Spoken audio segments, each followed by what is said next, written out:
All right, so talking about staying put, this is something that I feel like is near and dear to most of us. No one wants to move out of their home before they are ready to move out of their home. And many of the people that I talk to want to stay in their home for the long haul, as we're talking about here.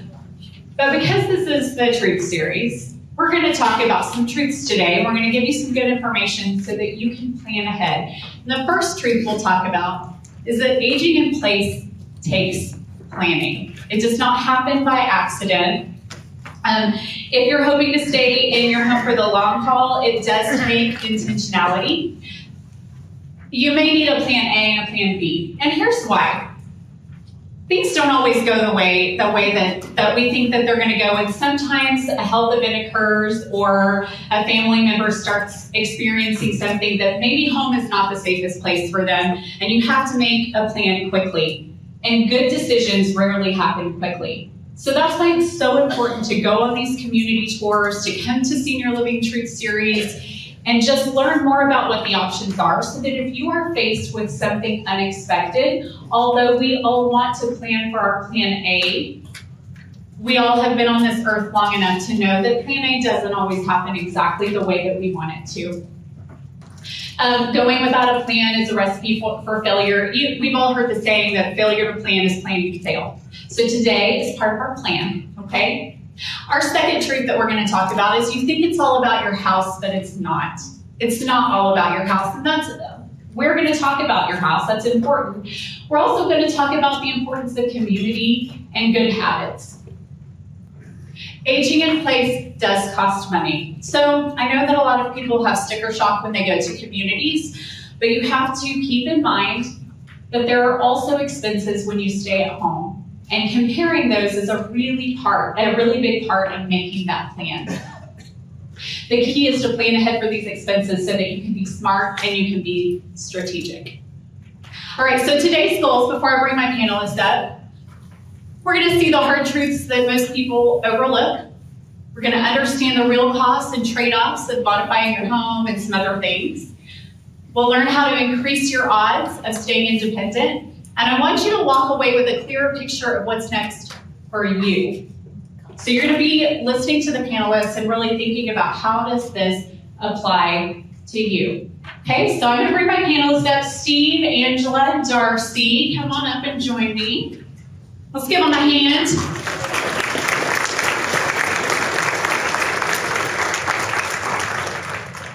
Good.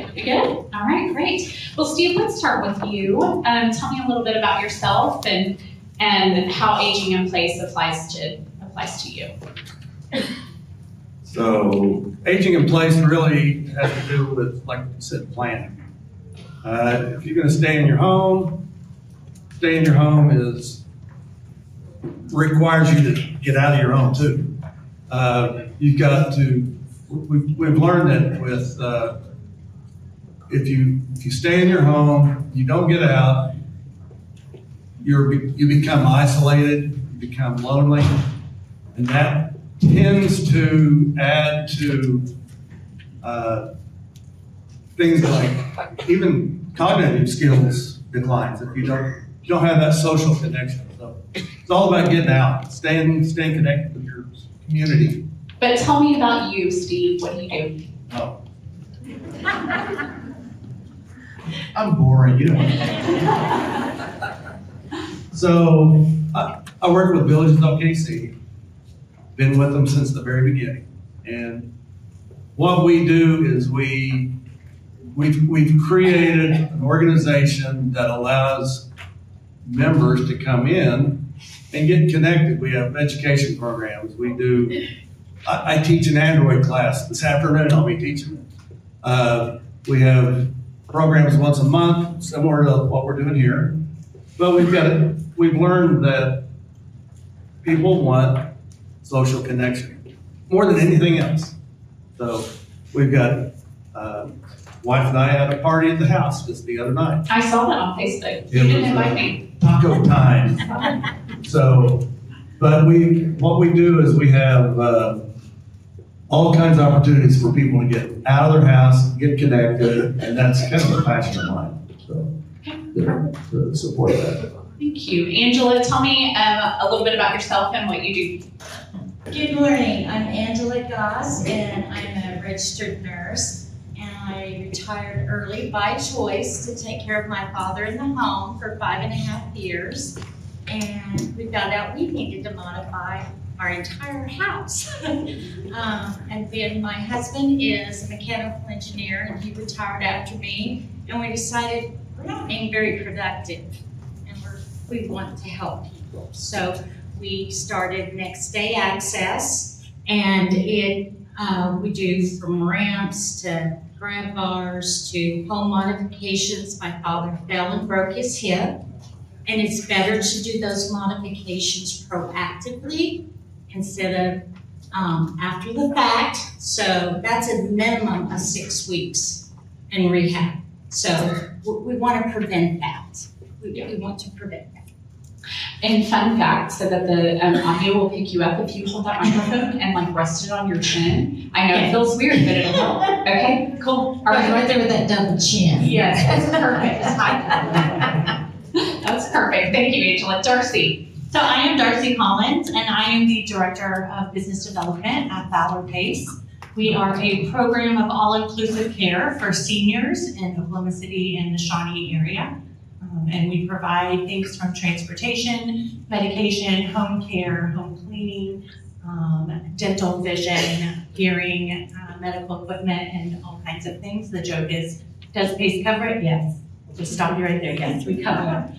And so it's a great program. I honestly believe it's maybe like the best, worst kept secret, or however that phrase would work with this. But so I have been in the senior care world for about 14 years. I've worked with mainly in hospice care. I've done Alzheimer's support groups with Herb. I don't know where he is over there.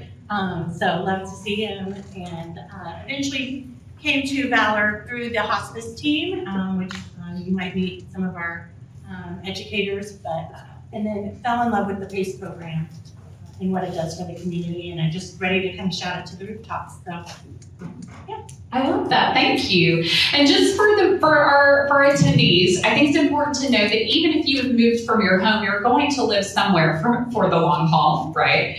And so a lot of the conversations that we're going to have, they're still going to apply to you even if you've already moved. But I know that we have a lot of people in the room that are living in their homes that they lived in for years and years and years, and want to continue doing that. So let's first talk about some of those harder truths. Like, for instance, how do people first find, Angela, I'm gonna start with you if that's okay, but how do people typically find out that their home needs modifications? Unfortunately, after they fall.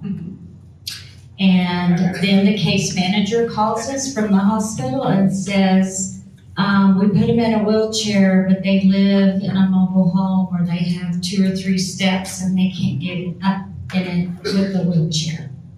So we go out and we do a free evaluation, and we find out not only can they not get up on their front steps, they can't get in the house because the door is not wide enough. So then we do door widenings, and then we pick up, what is it about us? We have throw rugs everywhere. So we suggest you pull those up. Number 1 place for an accident is in the bathroom, getting out of the bathtub, broken hip. For certain. So we go in and we do an evaluation and suggest where grab bars might go, or they have grab bars in and they're at the wrong height and on the wrong side for the patient who had a stroke, or they're not tied into studs, or they don't have toggle bars. So I would suggest you plan ahead prior to, again, you're out of your home for 6 weeks with a broken hip in rehab. So I would try to avoid that. So is there certain training that goes behind being able to evaluate a home for the proactive decisions? Yes, we have CAP certification, which is Certified Aging in Place. My husband is CAC certified, which is Certified Environmental Consultant. And so it's also a construction certification. And there has, for a ramp, for every inch of a step, and most steps are 7 inches, you have to have a foot of ramp per inch. That's ADA guidelines. We go to homes and we see the ramp so steep, the scooter falls all the way back down. So we do a lot of rework. So, before we move on, I want to know how many of the people that you're talking to, can you give me kind of an idea of how many of the people that you go see have you come in because they've already had a situation happen versus someone who's proactive? Do you talk to very many proactive people? I would like to talk to more. Yes, we do. We do have some proactive people because their father has had an accident years ago and they want to prevent that for mom in the house. But I'd say 30 to 40%, we go in and do some rework. Okay, great. So Pace, tell me a little bit about the conversations that you have to. You're Darcy, you're not Pace. I'm sorry. I go by Darcy Pace. Darcy, tell me a little bit about maybe some difficult conversations that you've got to have with people initially. Sure. So the Valor PACE program is all-inclusive care. So we cover everything under an umbrella that covers medical care. We have people that come to us proactively. We have people who come to us in a crisis. And we have people come to us kind of in the middle where we know a crisis is looming, but maybe it may be avoidable. And the point of PACE, PACE is in 33 states across the nation. It's a humongous federal program. And the entire point across all 33 states is to keep people safe at home, in the home they love, for as long as possible, to be as independent as possible. So PACE uses modifications a lot like what she does here about our ramps and grab bars and things like that. But initially when people are coming to PACE, they're looking for coordination.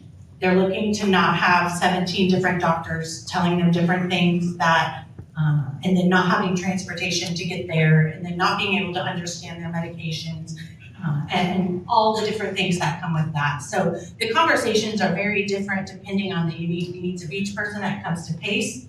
The conversations that we have a lot that are very tough are hearing about people missing their medical appointments because they don't have a ride. We have people that miss dialysis, that miss chemo treatments, and those are very tough conversations that you've had because you know that they've had to make a decision. And that decision is really hard for any individual to make, and so PACE covers all of that. We make sure that we get your transportation to and from all of your medical appointments. Helps with meals. Almost everybody that comes to us has food insecurity and struggles with meals. Maybe it's not that they struggle with access to meals, it's that they don't know how to cook meals. They don't know how to make meals. They are not able to stand over their stove. A multitude of reasons. So PACE also covers things like that. So every single hard conversation that you can think of in about 11 different areas, PACE is ready to have with you. We have social workers and nutritionists, dietitians, physicians, all of the above that kind of are able to and ready to have those conversations for you. Even if the crisis is here or it's looming, we can still help. Right, and so what I want you all to hear is that yes, we need to be concerned about our home and access to things. And my stars, like the shower, is the last place I want to fall and need help. So I do feel like that's a really important. But then also, part of staying at home is making sure that you're going to your doctor when you need to go to your doctor, and not being able to get there is not a good reason to not go to your doctor. Eating nutritious meals. So none of our panelists here are here necessarily as a commercial for what they do, but they are here for a commercial for what you need to know in order to up your chances of staying at home. So those I met with a lady and just a couple weeks ago, and she jokingly said that all she had to eat the last 3 days was frozen breadsticks, because that's what she was able to fix for herself. And it's very sad that for the sake of staying in your home, you're willing to eat frozen breadsticks for 3 days. That's not something that anyone should be doing. Right, and PACE delivers about 4,000 meals a month, something like that too. So, but like you said, You could have the absolute best doctor for in the world and with the best care plan, but if you can't get there, what's the point of it? You know, what's the point of that? So it all comes down to accessibility to things like transportation, like the modifications you can make in your home, but having the conversation early, like we are here. So the other thing that I feel like people oftentimes overlook for the sake of staying in their home is maintaining that social connection aspect. So Steve, that is why I want you on this panel, is because you know the importance of that. Tell me maybe some ideas like a buddy system and things like that. So I want to reiterate what's most important in staying in your home is to get out of your home too. You've got to get out. You've got to get out. You've got to get connected with friends and family. That you've got neighbors that you can get connected with, because one day you might need to rely on them. You may need them to come over and help you do something. But more importantly, it's fighting that isolation. People tend to want to be hermits, I think, is more than anything. Excuse me. And it's easy to fall into that trap. So, excuse me.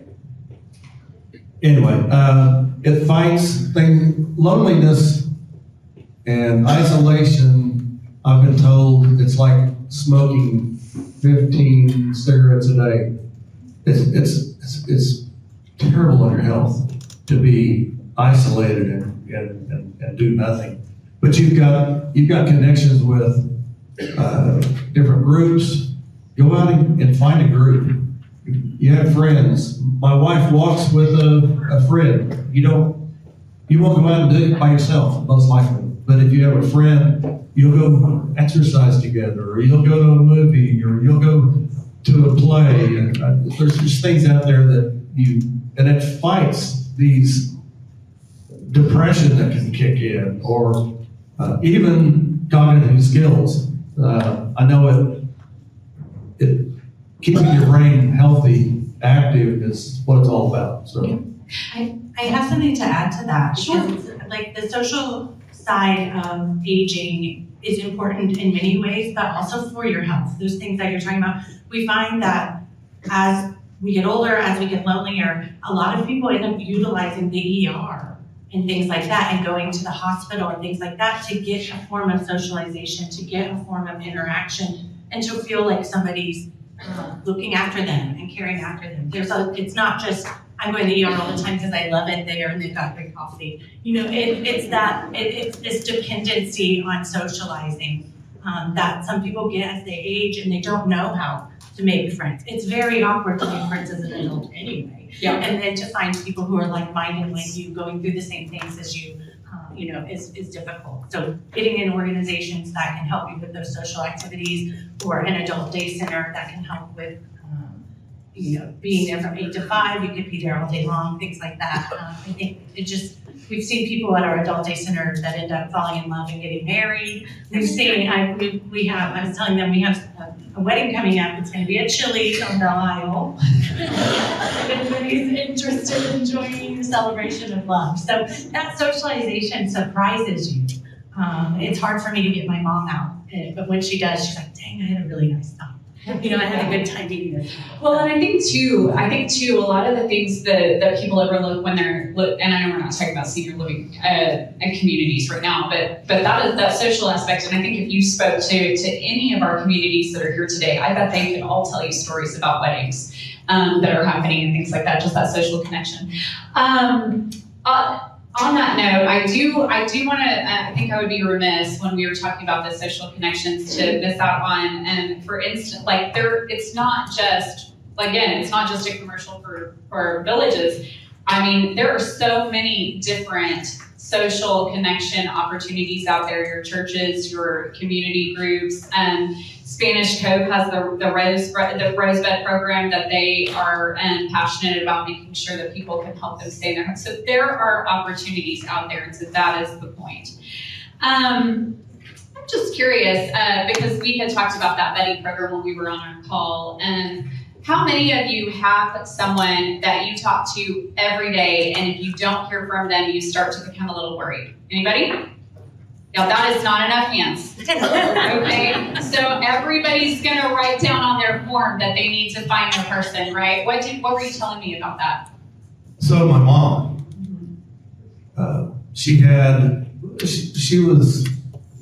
we lived in Oklahoma City, she lived in Broken Arrow, Tulsa area, and there was this really young lady across the street. She was my age, so really young. And she had MS.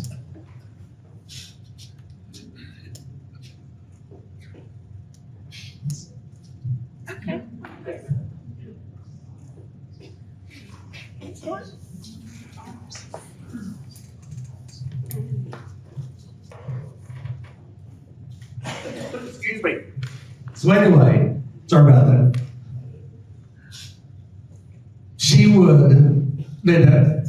They'd call each other. And this young lady across the street, again young, she was older than me,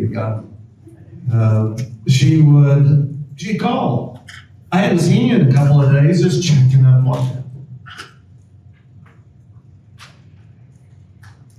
That gives a peace of mind to you, for your mom to know that there's someone there checking on her that loves her like you do. Yeah. And next thing you know, they're calling each other. They built this relationship that turned out to be pretty important. So anyway, it's really important to have that connection. Yes, it is. Yes, don't be sorry. No, because it is, and we're not built to be isolated people. We're not.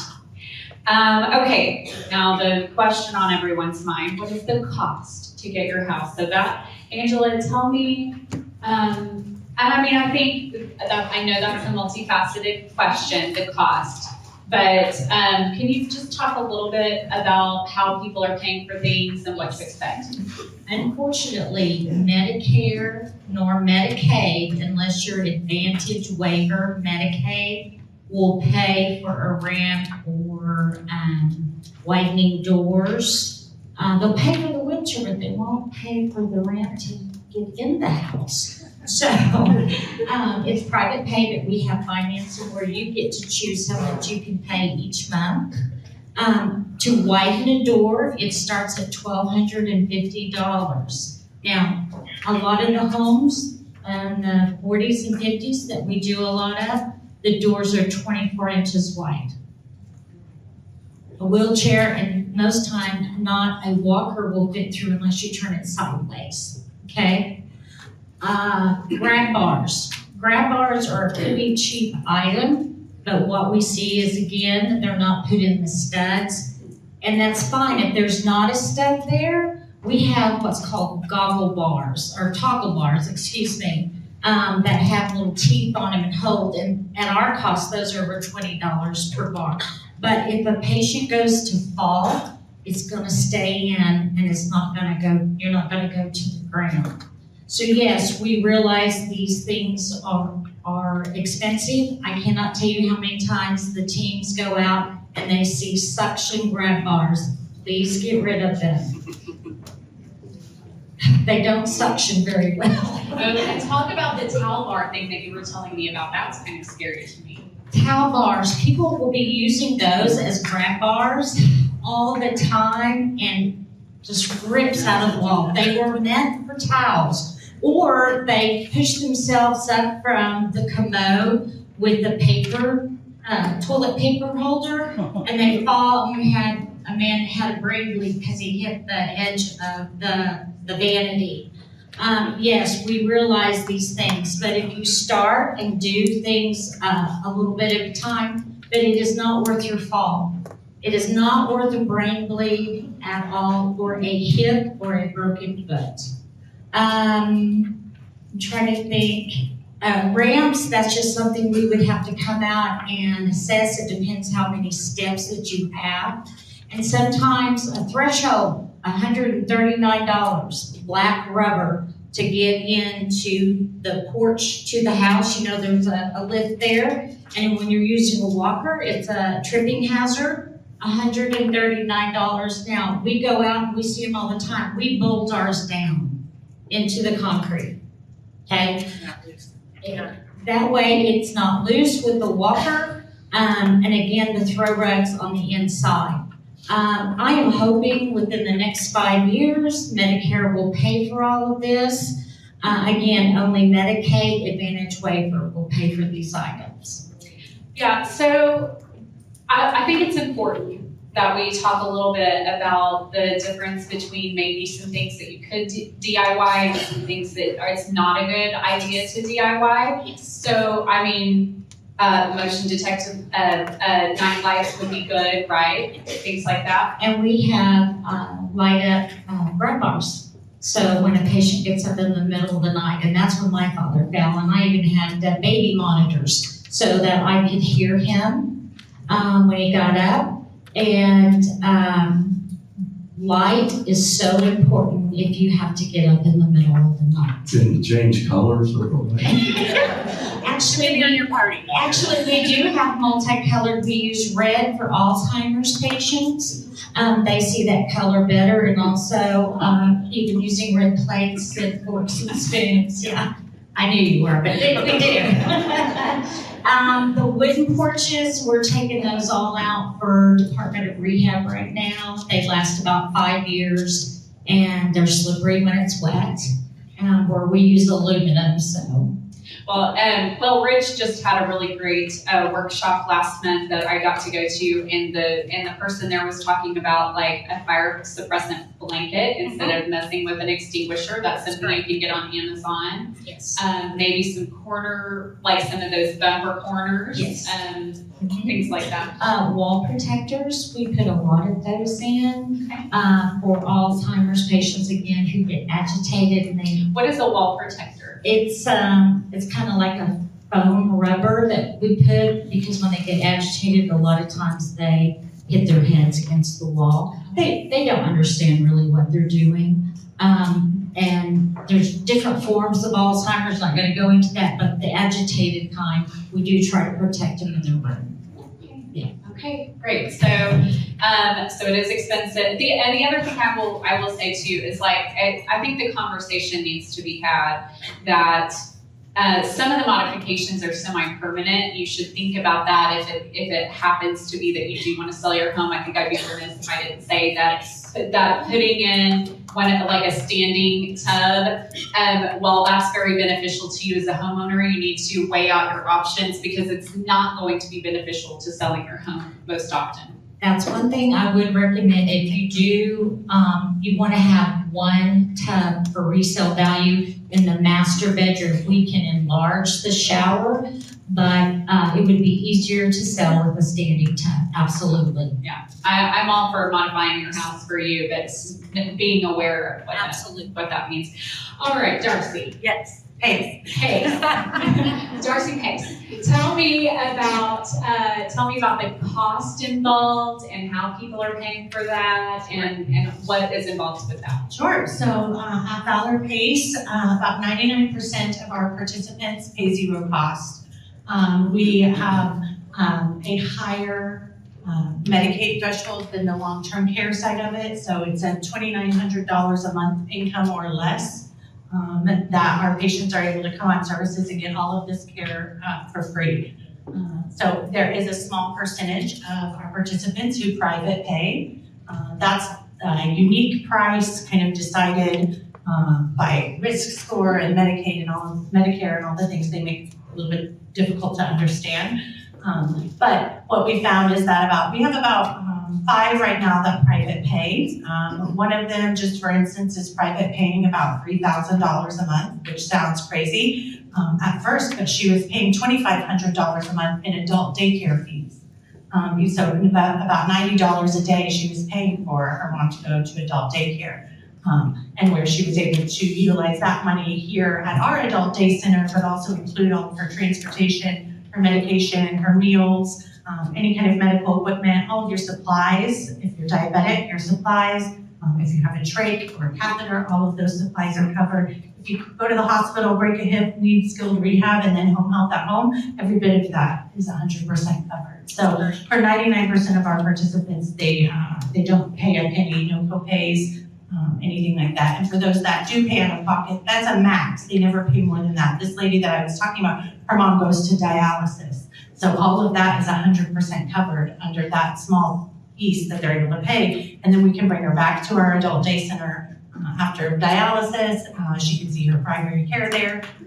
All of the one-stop shop things that come with that. So for the most part, it's at zero cost. Okay, so that's a great option, but some of the things that I would say that you mentioned are transportation. So if you choose to do something truly, on your own, you're talking about transportation costs, getting meals. Yeah, so we're looking at, people were paying crazy amounts for transportation to and from appointments, trying to keep a provider that they loved in Yukon, that they, when they're living in central Oklahoma City, things like that.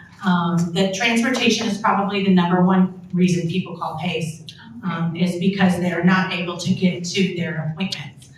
They're not able to even get to the dentist. They haven't been to a primary care in a long time. They certainly haven't been to the dentist in a long time. And we know how kind of that gets put off, even for caregivers. I think about trying to book all of your mom's appointments and yours while you're raising kids and working and all of those things where PACE comes in. And we take care of all that. All of our doctors really work together and speak together with our transportation team. So things, everybody's coordinated together on one team, including your therapist, including your nutritionist, things like that. While transportation is the number one reason people come to us, what they find is that there's so much more behind it. Yeah. But the insecurity that lies with transportation in the senior community is only getting worse. Yeah. And same with food insecurities. We're seeing more of our food pantries have to limit their food amount or how much they're able to get or even the access to it. So food insecurity is also a big one for us. Good, yeah. Angela, this is one thing that I wanted to talk to you about too. It reminded me with transportation. Do you modify vehicles? Yes, we do. Okay, perfect. Okay, let's see. So the next thing I want to talk about is proactivity, and this is where I want to bring in some of those stories that we talked about. So, Steve, being proactive and being smart, tell me a success story that you have seen with someone just through being social.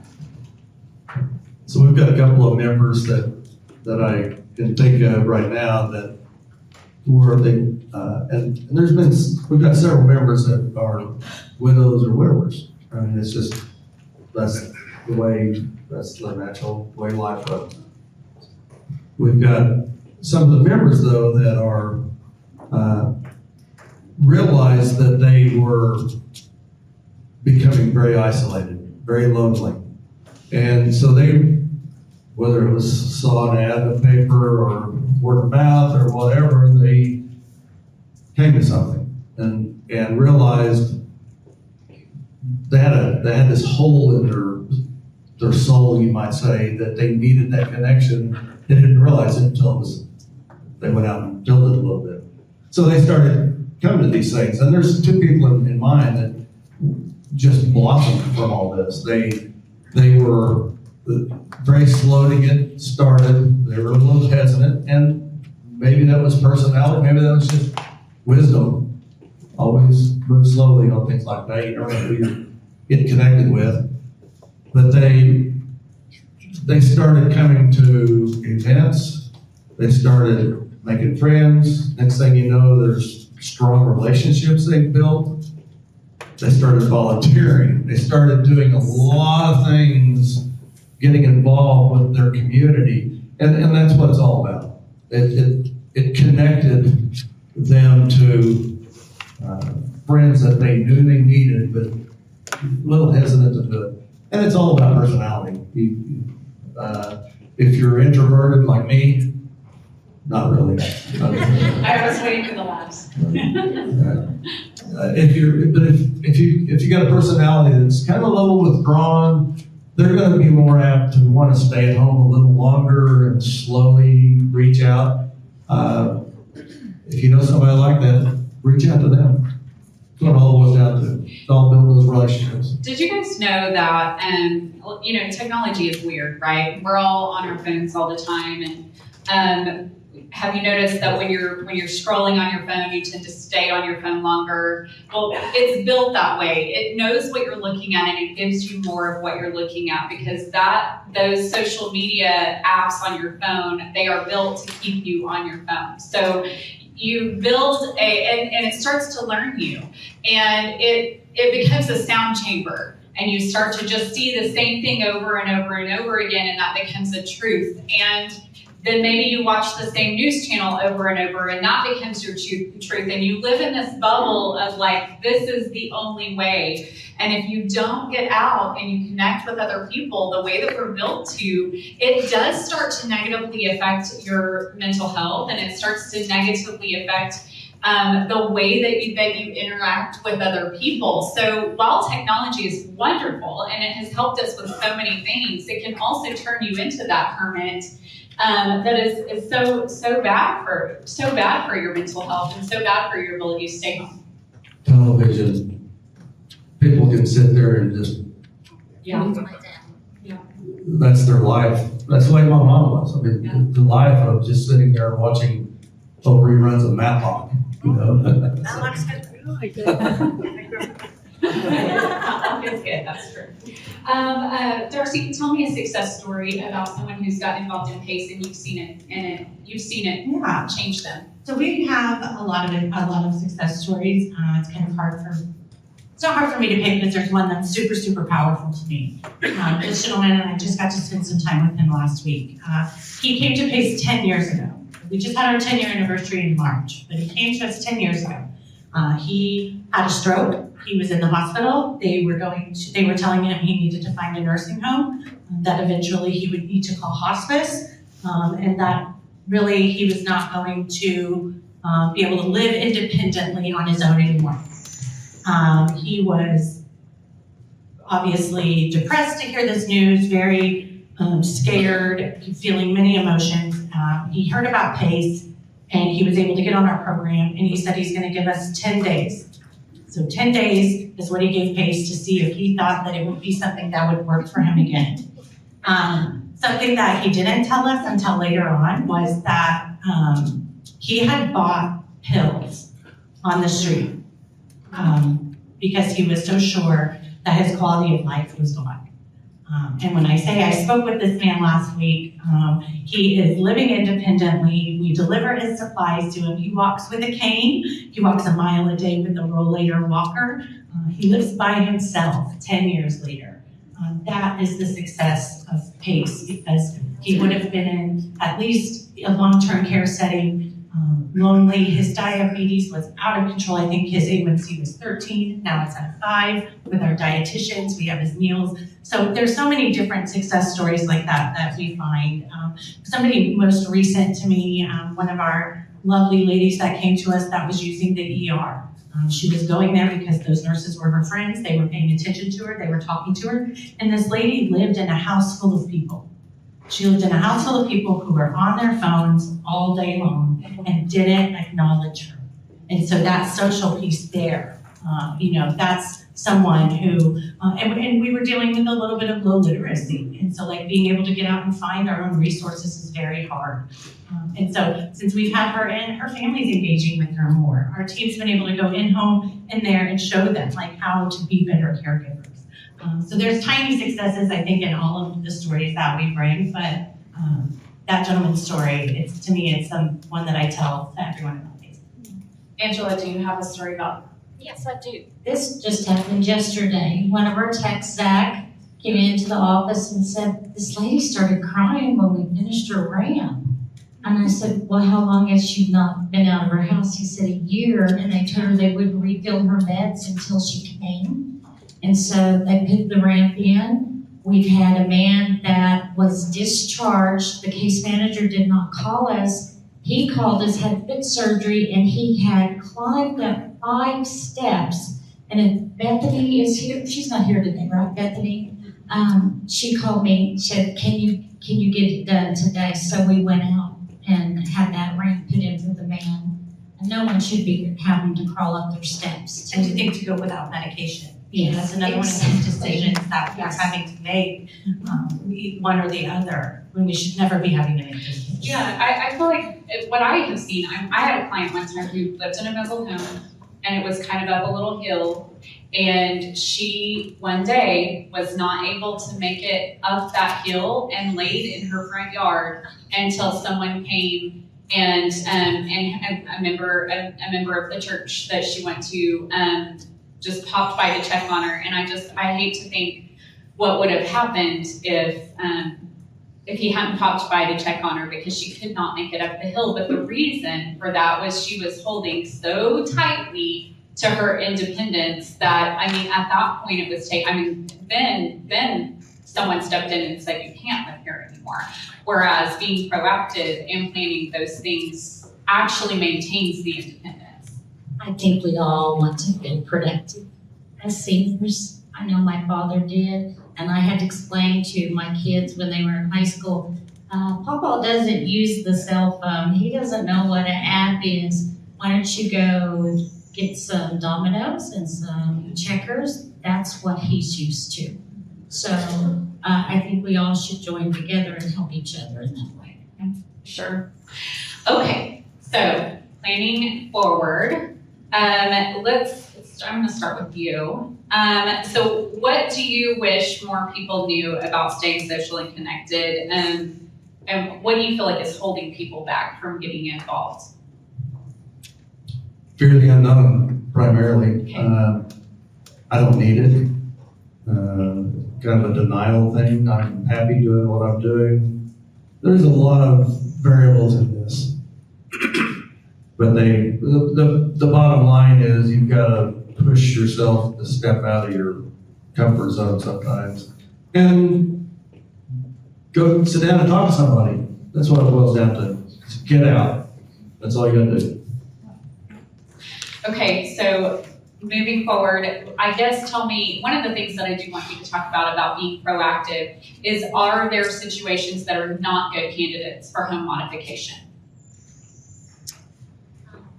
If you're healthy and you don't want to age in place, because safety is first for us. Number one, if children around and they like to swing on grab bars, we have seen that. Okay. We have seen that to make sure that there is a lock on the outside of the bathroom door so they're not able to get there. But yeah, if you have grandchildren coming around, that's one thing. No chin ups on them. Don't do that. Have you sat down and talked to somebody and said, I don't know that we're a good fit for you? And what does that look like? Actually, no, we haven't. The only case that I can think of is a child swinging on the grab bar. And we've had some situations, just to give you an idea, that's similar. I mean, ours is about safety. We have participants that are looking to come onto PACE that we are unable to care for because of safety reasons. If they can't ambulate out of their house, in a fire, in their home alone, things like that, these are real safety issues that we need to be concerned about. It's not always the best option to be in our home, especially if we haven't prepared it to age in place. And so I don't want everybody to have this idea that there's not safety concerns still alongside of that. But there's many conversations that have to be had about, can you still ambulate? Can you still exit? How long is mom home alone that she can't get out of the house? Things like that. There are tough conversations, I think, that even when people are being proactive and things like that, you still have to have. Okay, great. All right, so what are we forgetting? This is that follow-up question about what do you want people to know?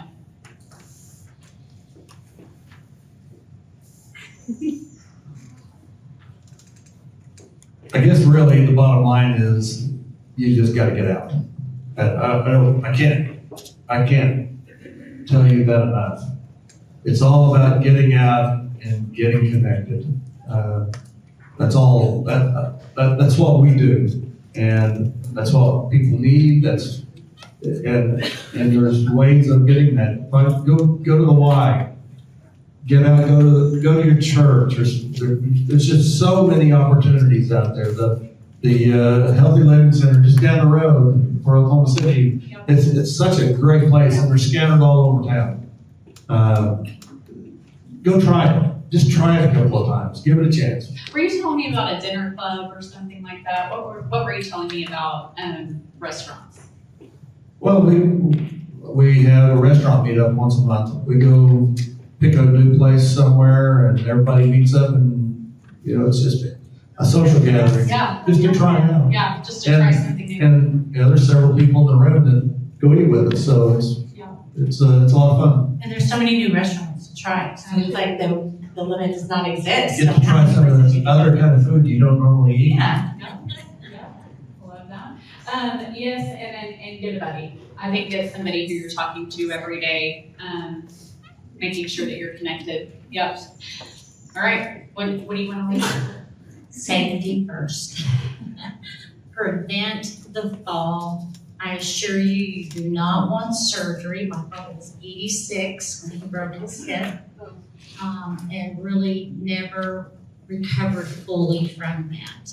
It is not worth the falls. Pick up your throw rugs, please. Those are a dangerous hazard.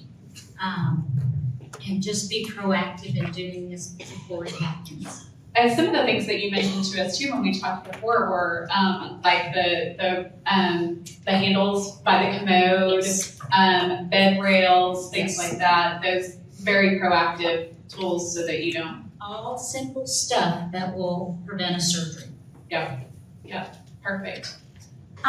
For me, I think it's important to note that there are services and there is help. Yes. I think that there's a large community of aging seniors and caregivers that are just scrambling. They don't know what to do. They don't know where to look. It's a lot of word of mouth, and you're hoping that you've had a friend that's gone through it or somebody that you go to church with. And so that I think that groups like this are really important. Obviously, you guys already know about this, but letting your friends know that their partners are trusted, that these companies have been vetted out. There's, if you're looking at just home health or hospice, there's like 100 companies to offer in Oklahoma City. And that's overwhelming. How do you even decide, what's good, and how do you trust reviews and things like that? So looking at groups that already work with these professionals every single day, that know people that have been in their care, I think that's going to be the key to not feeling overwhelmed and not feeling in crisis. And for programs like mine, for PACE, well, you may not, meet Medicaid qualifications of that $2,900 or less, but you may go to church with someone or have a neighbor with someone. You may have a buddy already that you do with, but you may know a neighbor that needs an extra one. So, but not necessarily thinking of how it can help you, but you and your community that you keep within you. You might go to the SLTS or the Senior Living Truth Series and have a friend. Yeah. So you might have a connection here at this great community. Okay. All right. So so who has a question for our panelists? Yep. Okay. Okay, I hate to be ignorant, but I may be the only person in the room that doesn't know what Villages OKC is. I thought it was a nursing home. And I also don't know about PACE. Yeah. Okay. So I've heard all this and it sounds wonderful, but I'm going, and I may be the only person that doesn't know. No, I don't think you probably are. All right. So do you want to give us a 30-second commercial on what Villages is? You'll have to steal her microphone. So, Villages OKC is as in our logo, it's a plan, not a place. So, it's an organization that we can pull people together, that they're vetted to be upfront. We run people through security checks just to make sure that we're not bringing in people like me. Well, you used to be. I'm not that way anymore. But we have an organization that plans events for you to get you out of the house. We road trips. We talk about restaurant meetups. We've got education programs, social gatherings. We've gone fishing together. I mean, just all kinds of things. So You can think about the sexual aspect.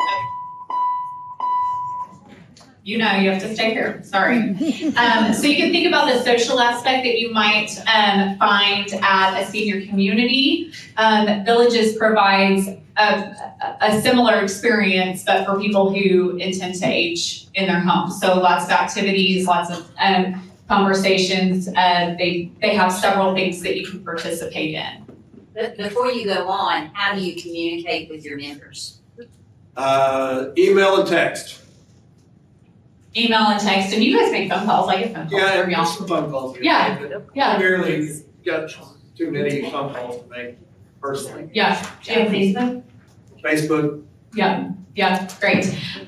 Do you want to give us a commercial on PACE? So, Valor PACE stands for a program of all-inclusive care for the elderly, but I don't know anybody elderly, so I say seniors. So it's an all-inclusive care program. Like I said, it provides everything: medical, dental, vision, transportation, meals, therapy, in-home therapy. We do cleaning, we do bathing, ADLs, help in the home for that. We have our adult day center, and all of the things that come with that, the socialization, the games, the party. Our primary care clinic is right there with our adult day center and our therapy clinic, so everybody comes and does one stop.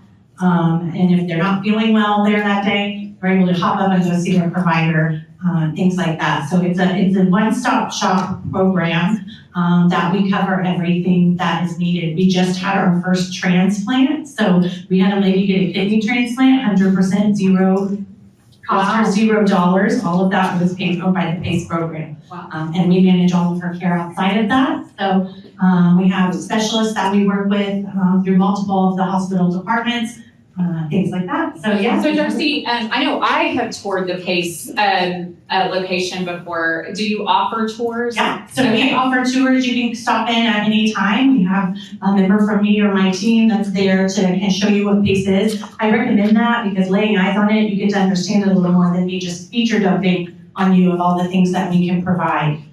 So I always recommend that. We just opened our new center in Shawnee this month too.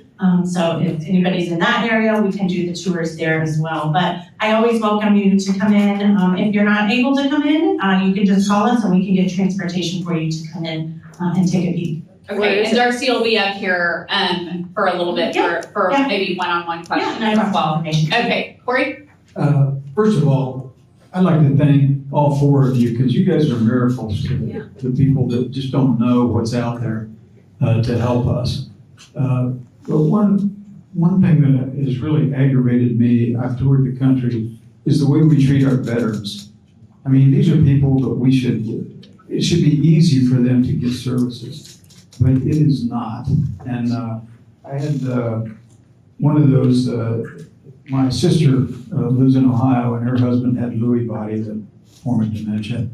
And the VA up there would supply somebody to come out to the house for like $10 an hour and sit with him while she got out and got respite. And if you want to try to stay at home and you're dealing with this kind of thing, you've got to have a respite in that way. They also came out and installed for free grab bars and everything else, Angela, that you're doing. And they didn't have to pay anything. And I just wanted to know, is that something that's just local for that area up there, or does the VA do that kind of stuff? We are in the midst of getting a contract with VA. Mr. Connor right over there is working with them now. I'm actually so glad that you asked that, Herb. Thank you so much because that was that was a great question. And I do want to touch on that. There was a act passed by Congress recently called the Elizabeth Dole Act. It's specific to veterans and to PACE. It passed. I just don't know when that's going into effect, but that means that all of veterans don't have to meet the financial threshold for a PACE program. And so they would be able to come in and provide all of our services still at no cost to them, regardless of their income, and be able to cover things like home care services. We use companies like Angela's to do our grab bars and ramps and things like that. So that is another program that would be offered, but I don't know of when exactly right now. And as far as home health care and respite, we are going to talk about that in November. So we are going to have some home health care conversations, and and some private care conversations too. What other questions do we have? Have you ever put in a stair lift? Have you put in a stair lift? Oh, yes. Oh, yes. Yeah. Stair lifts and, You have a microphone. yes, we do many stair lifts, to go 2 stories. And then if you have 3 stories, actually it's cheaper to put the elevator in. Yeah, we even do elevators. Are they expensive? Are they expensive? Yes. Short answer, yes. Short answer, yes. All right, Amy. You mentioned that 99% do not pay for the Valor services. Who is paying for it?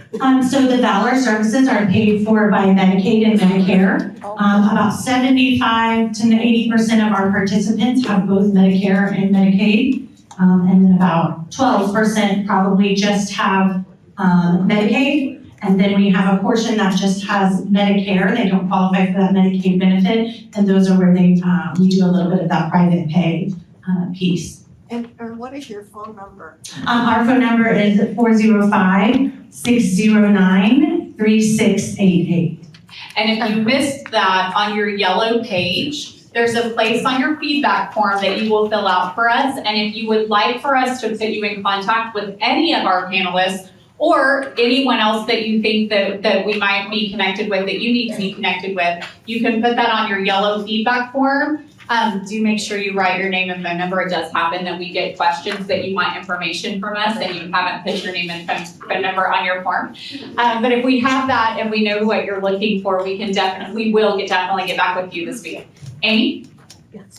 Yes, I was wondering on the first part where on the home, is it worth the value to add updates and maybe even do some light remodeling so you can stay in your home? Oh, so that's a very case-by-case question, so I'll catch you after and answer that for you because it would be very difficult for me to give you a blanket statement because for one person, yes, it's absolutely worth it. For another person, it might not be. So let's talk after, for sure. Thank you. Corey, where's our next question? Some over here, this side over here. Yeah, we've got lots on that side. Thank you, guys. While they're getting there, is there a cost for being part of villages? Yes, it's a membership is $250 a year, and household is $350 for includes everybody else. All right, are you ready? And does long-term care insurance pay for PACE? So long-term care insurance doesn't cover, on the PACE side. That would be more for if you're looking into going into long-term care. And I think that it does pay for some home care visits, but no, we don't have, any benefit for long-term care benefit. Well, I mean, like we have long-term care insurance. None of our insurance can pay for your service. Not that I'm aware of, but it's unique, so I can look into it. I haven't come across it, doesn't mean it's a no. I'm learning every single day too, along with us, so I think it's something we can look into. I'll chat with you after and just get some information so I can follow up with you on that. This always confuses me with regard to the 2,900. What determines that? Is that going to include investments? Does that include your retirement? Yeah, so it does include all of your income and investments. There is a threshold for savings as well. That is between $4,000 and $2,000 in savings. But the $2,900 a month does include Social Security. If you have a pension, if you have something like that, that does have to fall under that threshold, or there will be a private pay side. And like I said, some of it can be up to $3,000 and some of it can be minimal. So it's unique to each person, just kind of depending on their score through Medicare and Medicaid. Okay, we'll take 2 more. Corey? The first one is, how many locations does PACE have, and where are they located? So we have 2 PACE locations in Oklahoma City and Shawnee. We're on 6th and Chartel, downtown in Oklahoma City. And we are right behind the airport in Shawnee, on Kennedy Street. And then there are 2 other PACE programs in the state. One is in Tulsa, Life PACE. They're wonderful partners. And then there's one through the tribes, Cherokee pays out of Tahlequah. All right, Amy? Okay, this one has been asked a few times to me, so I know it's. Oh, good. Okay, great. Per household, that 2,900, is it per household or per individual? It's per individual, so it's different than the Medicaid requirement. So you can own your home, you can own your car, you can have all, the point is to have your home for PACE. So they don't make you sell your home or anything like that, like a lot of other long-term care requirements. And then so it's between, if you make $1,000 a month and your spouse makes $45,000 a month, you yourself will qualify for PACE recovery. Okay. Okay, well, okay, so they're going to hang out and answer more individualized questions afterwards. But I'm gonna let you guys, Amy, I can't remember, we're gonna keep them up here and let them go back to their seat. We talked about